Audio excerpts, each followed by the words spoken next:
Baik Bapak Ibu yang dirahmati Allah, kembali kepada cerita Armageddon ini. Para mulai yang dirahmati Allah, lalu apa sebetulnya Malhamatul Kubra? Pada pertemuan sebelum Ramadan atau di bulan Ramadan ya, kalau tidak salah kita pernah membahas ini. Ya, bahwa Al-Malhamatul Kubra atau orang menyebutnya Armageddon itu diambil dari dua kata, Al-Malhamah dan Al-Kubra. Al-Malhamah ini artinya isim makan, tempat di mana daging manusia terdapat. Dan Kubra ini artinya dalam jumlah besar. Artinya peristiwa ini akan menyisakan bangkai manusia dalam jumlah yang sangat banyak. Ya, Malhamah, tempat di mana daging berserakan, Kubra dalam jumlah yang besar. Para sekalian, bukankah peristiwa-peristiwa belakangan ini yang menimpa bangsa Arab itu merupakan gambaran di mana daging-daging manusia berserakan? Berita terakhir yang saya dengar, Rokoh kembali diserang perang Allah. Kaum muslimin kembali dibantai di sana. Ya, dan Rokoh adalah tempat di mana Juyus Sulfat berada. Rokoh juga merupakan tempat di mana putra terbaik dari Abu Jibril, ya, salah satu pimpinan tokoh mujahidin Indonesia, itu syahid. Ya. Tadi saya lihat film di mana beliau berada di Suriah, ya, orang Allah. Nah, perang ini digambarkan oleh Rasulullah SAW di dalam hadis yang diriwayatkan oleh Imam Muslim, tepatnya hadis nomor 5157. Ya, ini tulisannya kecil, barangkali tidak terbaca oleh rekan-rekan. Ya, perembah Allah, Rasulullah SAW bersabda di dalam hadis ini, tidak akan terjadi hari kiamat hingga bangsa Romawi turun ke medan perang di suatu tempat yang bernama A'mak atau Dabik, sehingga ada sekelompok pasukan dari Madinah yang keluar menghadapi mereka. Madinah di sini maksudnya bukan Madinah Arab Saudi, tetapi Madinah satu kota. Ada kemungkinan para ulama bersepakat ini adalah Suriah atau Damaskus. Mereka adalah sebaik-baik penduduk bumi ketika itu. Nah, ini terkait dengan hadis Rasulullah, hum min hiyari al-dir yaumaidin, yaitu Damaskus. Ya, itulah sebaik-baik kota di muka bumi pada akhir zaman. Dilihat dari sisi keimanan manusia. Dan tatkala mereka berhadapan-hadapan, pasukan Romawi berkata, biarkanlah kami memerangi orang-orang yang menawan kami. Ya. Siapa maksudnya? Bangsa Romawi meminta agar orang-orang Romawi yang masuk Islam dan bergabung dengan pasukan mujahidin dikembalikan. Maka kita perembah Allah, kalau tragedi Suriah kemarin, perang munculnya fraksi-fraksi jihad kaum muslimin, itu terlihat wajah-wajah Eropa. Salah satunya mereka, JMA, Jamaah Kaum Muslimin dari Eropa ini, mereka jamaah muhajirin, mereka hijrah ke sana, mereka menyatakan diri masuk Islam, kemudian mereka bergabung langsung jihad bersama fraksi jihad yang ada di sana. Ya, ada kemungkinan kelompok inilah yang diminta untuk diserahkan kepada orang-orang Romawi ini. Kembalikan mereka, orang-orang yang telah menawan kami. Maksudnya, membawa nama Barat Romawi menjadi bagian dari pasukan kaum muslimin. Maka kaum muslimin menjawab, tidak, demi Allah, kami tidak akan membiarkan kalian memerangi saudara-saudara kami. Ya, karena mereka sudah seakidah. Karena seseorang yang sudah menyatakan diri masuk Islam, siapapun dia, haram kita mengucurkan darahnya dan haram kita mengambil hartanya. Rasulullah pernah menegaskan ini dalam salah satu hadisnya.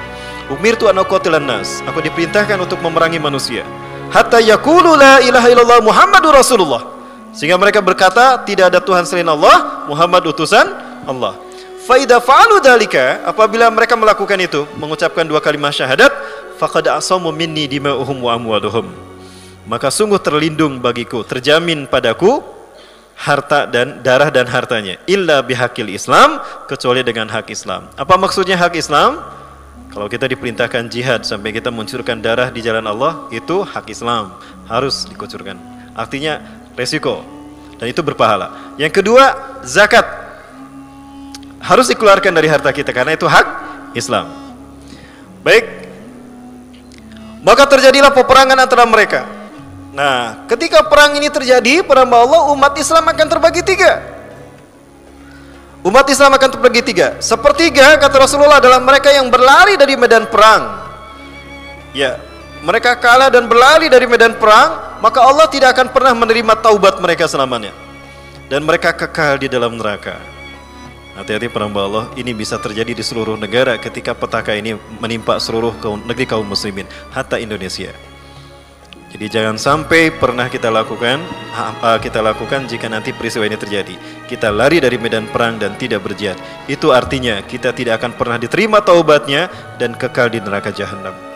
Yang kedua, sepertiga dari mereka akan syahid di jalan Allah, akan gugur dan mereka sebaik-baik syuhada di sisi Allah.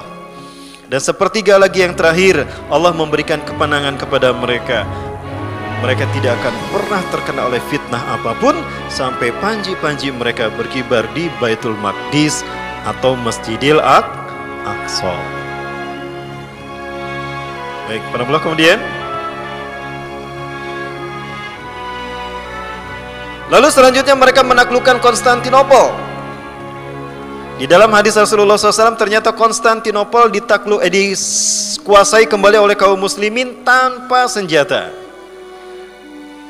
Ya, Konstantinopel ini akan direbut oleh kaum muslimin hanya dengan takbir, tahmid dan tahlil, sebagaimana peristiwa Fathul Mekah terjadi.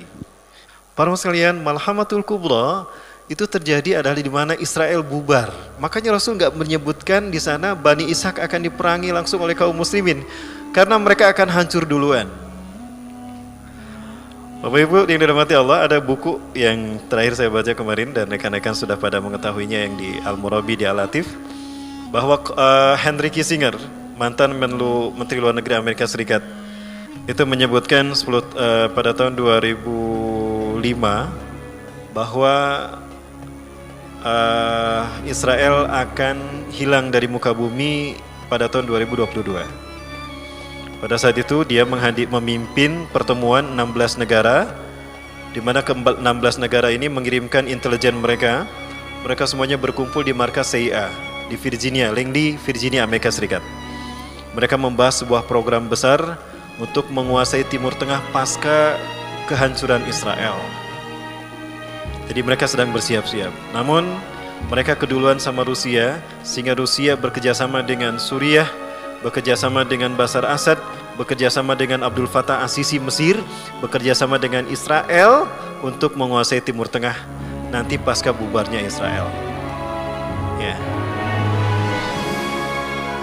Ini yang dilakukan oleh Vladimir Putin, mengambil mencuri star. Amerika faham itu, maka Amerika buru-buru menguasai Timur Tengah, terutama Suriah, dengan menciptakan petaka yang menimpa Muslim Timur Tengah yang disebut dengan Arab Spring, atau lebih tepat lagi dengan kemunculan ISIS. Siapakah yang mendirikan ISIS dan siapakah yang berada di balik ISIS?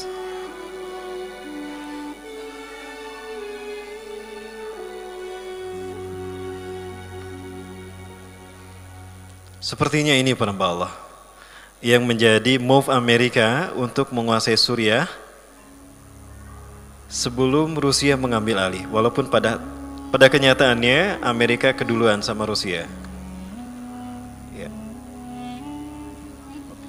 Jangan salah para sekalian, inilah Malhamatul Kubra itu. ISIS yang memang dirancang oleh mereka untuk membuat Amerika punya akses menguasai Timur Tengah. Nah, membuat situasi chaos di sana. Ternyata di luar dugaan, ISIS malah membangkitkan kebangkitan jihad kaum muslimin. Ya, sehingga muncullah kelompok-kelompok jihad yang sesungguhnya, yang tadi kita lihat salah satunya, Jiyusulfat, yang dipimpin oleh Jahron Alusi atau Muhammad bin Abdullah Jahron Alusi, yang sempat saya kira sebagai Imam Mahdi. Nah, para mulai sekalian yang dirahmati Allah, itu adalah pembukaan dari peristiwa Malhamatul Kubra menurut apa yang saya pahami. Nah, fitnah Duhaimah inilah yang membuka Malhamatul Kubra itu. Ya, dimana ketika itu Dajjal muncul di saat kemarau sudah menimpa umat manusia selama 3 tahun berturut-turut. Maka Dajjal saat itu muncul sebagai sang juru selamat tanda petik kepada manusia. Maka tidak sedikit manusia yang terkecoh dengan keberadaan Dajjal dan menjadikan Dajjal sebagai sumber pertolongan bagi mereka setelah 3 tahun mereka dilanda kekeringan. Maka saat itu Dajjal memunculkan sihirnya. Dia mengumpulkan awan, kemudian menurunkan hujan. Maka saat itu manusia bersukacita dan memujanya. Ada di antara mereka yang kemiskinan lalu datang kepada Dajjal, lalu Dajjal memberikan emas kepadanya. Maka dia pun menjadi pengikut Dajjal yang setia. Bahkan ada ulama saat itu, kata Rasulullah, yang akan mencoba membantah Dajjal, Dia mengira kata-katanya, kemampuan ilmunya akan mematahkan hujah Dajjal. Tapi apa yang terjadi? Falamma yattaqaddam ilaih sara tabi'an lahu haqqa tabi'in. Maka tatkala ulama yang akan membantah Dajjal dengan kemampuannya ini datang ke hadapan Dajjal, ternyata dia kalah dengan logika Dajjal dan dia menjadi pengikut Dajjal yang paling setia. Itu penulisnya. Nah, di saat itulah kemudian orang Allah muncul pertarungan yang disebut dengan puncak dari Malhamatul Kubra. Orang menyebutnya Armageddon. Tapi ingat, saat itu dunia sudah kehilangan teknologi. Oke. Bagaimana proses teknologi ini kan hilang? Tadi Rasulullah menyebutkan akan ada benda langit yang mengakibatkan adanya peristiwa yang semua manusia mendengarnya. Para Allah kembali kepada tahun 2015. Tadi saya sampaikan 2015 menjadi tahun yang paling berarti buat kita karena banyak tanda-tanda kejadian akhir zaman terjadi di tahun ini. Di tahun 2015 saya mendapatkan data dari NASA pertengahan Agustus bahwa NASA mengkonfirmasi ada benda langit yang sedang bergerak mengarah ke bumi. Ya, dari mana tahu mereka mengarah ke bumi? Karena gelombang radiasinya terpancar mengarah ke bumi. Bumi kuat merasakannya. Nah, dari luasnya radiasi, wilayah yang terkena radiasi gelombang ini, maka diperkirakan benda langit ini ukurannya sebesar Pulau Jawa. Dapat kita bayangkan benda ini sebesar Pulau Jawa dan akan menabrak bumi.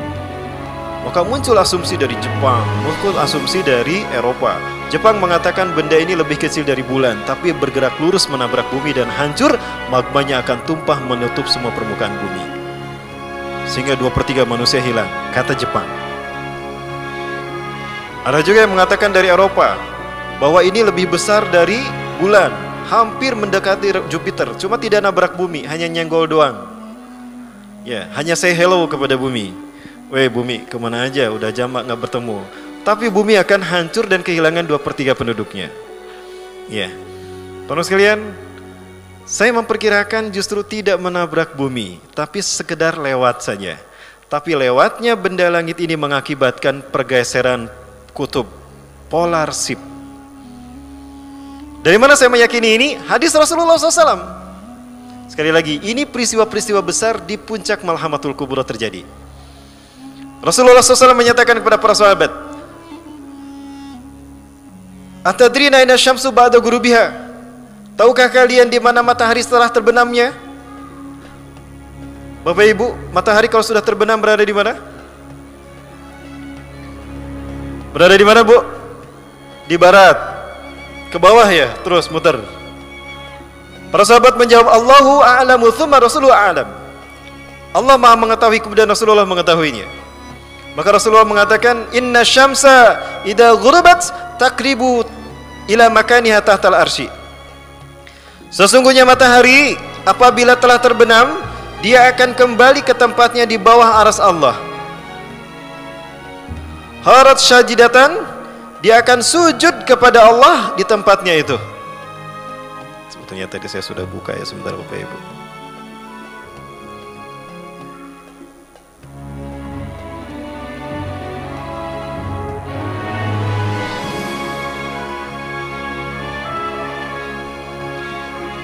Innaha tangtahitat dunal arsy, sesungguhnya dia akan berhenti di bawah aras. Summa taharru sajidatan, kemudian matahari itu akan sujud kepada Allah. Summa taqumu hatta yuqalu laha, kemudian matahari itu berdiri dan Allah berkata kepada matahari tadi, ya, irji'i, kembalilah kamu. Maksudnya kembali ke tempat kamu terbit. Maka terbit lagi dari timur. Yushaku ya abadarin ayyuqala laha, hampir-hampir terjadi dikatakan kepada matahari itu, irji'i min haitsu ji'ta, keluarlah kamu dari arah kamu datang. Ya, maksudnya terbitlah kamu dari tempat kamu terbenam. Fadalika hin, dan itulah hin. Kalau Bapak Ibu membaca kalimat him di dalam Al-Quran, itu artinya matahari terbit dari barat. Nah, kemudian dilanjutkan Rasulullah, dalam riwayat yang lain Rasulullah berkata begini, Sayati alaikum lailun tuluha kasalasati layalin. Akan datang kepada kalian satu malam yang panjangnya sama dengan 3 malam. Wa kana rajulun salihun fikum, dan adalah orang-orang soleh di tengah-tengah kalian, istaqada min naumihi fi salasatil akhirah. Salah seorang dari karya antrian yang soleh terbangun dari tidurnya di sepertiga malam terakhir. Aduh, masih ada waktu? Bu, masih ada waktu? Salah satu dari kalian terbangun dari tidur kalian di sepertiga malam terakhir seperti biasa. Sumaya tahajjud ilallah, kemudian dia bertahajud. Sumaya yaqra'ul Quran. Biasanya dia membaca 1 lembar, fajar kelihatan. Dia sudah baca Quran, sudah tahajud baca Quran, sudah lebih dari 1 lembar kok Kang Fajar belum juga muncul. Di miss call tidak diangkat, di WA tidak dicentang. Kemana itu Kang Fajar? Gelisah dia. Dia lupa kalau Allah menahan matahari tidak terbit. Maka yang harusnya terbit, matahari terdiam. Kafi aidik, kata Allah, cicing anjentong kemana-mana. Diam kamu, jangan bergerak. Maka matahari diam, tidak bergerak, tetap di bawah arsy Allah dalam keadaan sujud kepada Allah. Kembali sujud dia. Maka gelaplah siang itu nyambung dengan gelap malam yang kedua. Di saat tiba saat untuk terbit kembali matahari, berkata lagi kepada Allah, Ya Rabbi, mahraji, mahraji, Ya Rabb. Ya Allah, saatnya aku keluar. Irji'i, kafi aidik, cicing kamu, diam kamu, jangan kemana-mana. Gelap lagi tuh siang yang kedua, nyambung dengan malam yang ketiga. Ketiga kalinya matahari minta izin, apa kata Allah? Ukhruji mim makani gurubi, keluar kamu dari tempat kamu terbenam. Maka ketika matahari terbit dari barat, wa idza tala'at mim maghribiha wa ra'ahan nasu, apabila dia terbit dari barat dan manusia melihatnya, amanu ajmaun, berimanlah mereka semua. La yanfa'u nafsun imanuha lam takun amanat min qablu, tidak berguna iman seseorang yang sebelumnya kafir. Surat Al-An'am ayat 158. Au kasabat fi imani khaira, atau orang yang beriman tapi melalai-lalaikan taubat, masih asik dengan maksiat. Giliran naik taubat ponon poe geus terbit ti kulon. Sia-sia taubatnya. Fadalika hin, fadalika hin. Itulah hin kata Rasulullah. Ini dalam tafsir Ibnu Katsir, tafsir surat Al-An'am ayat 158. Riwayat Al-Jamaah kecuali At-Tirmidzi. At-Tirmidzi tidak meriwayatkan hadis ini. Baik para sekalian, bagaimana bisa terjadi malam yang panjangnya 3 kali 24 jam? Dan Rasulullah menyebutkan alaikum, artinya bangsa timur, umat Islamlah yang akan mengalaminya. Perkiraan saya Arab Saudi, negara-negara Arab dan Asia, termasuk Indonesia, yang akan mengalami gelapnya 3 kali 24 jam. Ini terjadi akibat benda langit tadi, yang mengakibatkan bumi tersedot gelombang elektromagnetiknya oleh gelombang ini. Karena benda langit ini lebih kuat, maka dia menarik semua gelombang magnetik bumi. Akibatnya bumi melepaskan semua gelombang magnetiknya, elektromagnetiknya, dan di saat itulah bumi bergeser dari porosnya. Bumi bergeser dari porosnya, maka terjadi perpanjangan waktu. Yang gelap bertambah panjang 3 kali 24 jam, yang terang mengalami terang panjang. Kemudian setelah itu matahari akan kembali pada porosnya, tapi posisinya terbalik. Barat menjadi timur, timur menjadi barat. Dan di saat matahari terbit maka terlihat dari barat. Itulah hin. Kemudian Rasulullah bersabda, bumi kemudian matahari akan kembali esok harinya terbit dari timur. Artinya perubahan timur dan barat itu akan kembali hanya dalam waktu 12 jam. Untuk kembali ke posisi semula bumi hanya butuh 12 jam. Maka esok harinya kembali matahari terbit dari timur. Tetapi hari-hari itu pintu tobat sudah ditutup. Kebaikan kita tidak akan dicatatkan malaikat. Keburukan kita pun tidak akan diperhitungkan malaikat. Allah yang langsung mencatatnya. Saksikanlah peristiwa-peristiwa besar saat itu akan terjadi di tengah-tengah kalian. Munculnya Dajjal dan Ya'juj Ma'juj akan menyerang manusia. Itulah malhamatul kubra.